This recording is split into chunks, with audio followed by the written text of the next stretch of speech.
Hello दोस्तों, कैसे हैं आप सब।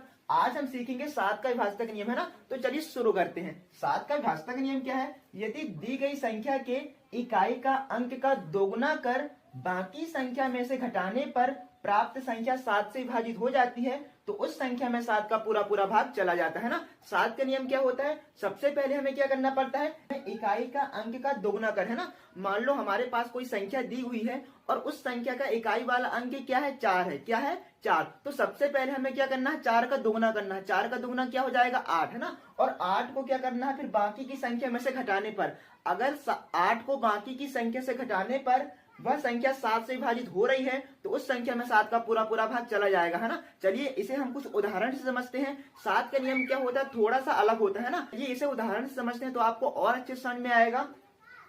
जैसे कि उदाहरण क्या है, 343। दूसरा उदाहरण क्या है, 2429। और तीसरा क्या है, 1673। चलिए मैं इसे और आपके सामने डिवाइड करके बताता हूँ कि 7 से ये संख्या किस प्रकार विभाजित होगी, है ना।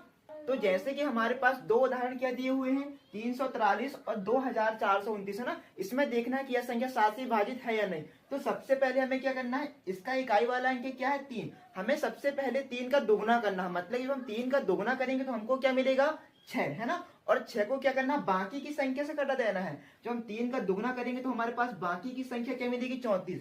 मतलब कि 3 का दुगुना क्या हुआ, 6, और 6 को किससे घटा देना है, 34 से। तो फिर हमको क्या मिलेगा, 14 में से 6 गए, कितना बचा, 8, है ना। और यहाँ पे 2 बचा।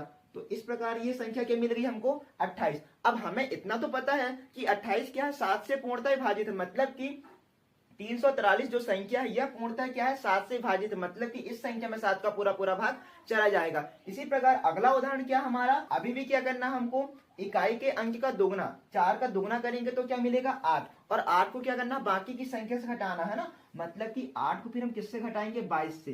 तो फिर अब हमको क्या मिलेगा, 2 में से 8 घटे नहीं, उधार लेंगे, है ना। 12 में से 8 गए, फिर कितना बचा, 4। और यहाँ पे 1 बचा। तो इस प्रकार फिर हमको क्या मिला, 14। अब हमें पता है कि 14 क्या है, 7 से पूर्णतः विभाजित है। मतलब कि 2429 में 7 का पूरा पूरा भाग चला जाएगा। यह संख्या भी क्या है, 7 से पूर्णतः विभाजित है ना। 2429 है ना। इसमें सबसे पहले क्या करना है, इकाई के अंक का दोगुना, इकाई वाला अंक क्या है, 9। जब हम 9 का दोगुना करेंगे तो हमको क्या मिलेगा, 18। और 18 को बाकी की संख्या से घटा देना। बाकी की संख्या क्या है, 242, है ना। 18 को फिर क्या करना है, 242 से घटाएंगे तो फिर हमको क्या मिलेगा, 12 में से 8 गया, 4, 3 में से 1 गया, कितना बचा, 2। और ये 2 का 2। फिर बाकी की संख्या क्या मिली हमको, 224, है ना। अब इसके बाद फिर से क्या करना है, इकाई के अंक का दोगुना। यह प्रोसेस हमें कब तक करना पड़ेगा, जब तक कि हमको इकाई और दहाई वाली संख्या नहीं मिल जाए, है ना। इस प्रकार हम बहुत सी संख्याओं का पता लगा सकते हैं कि कोई संख्या 7 से विभाजित है या नहीं।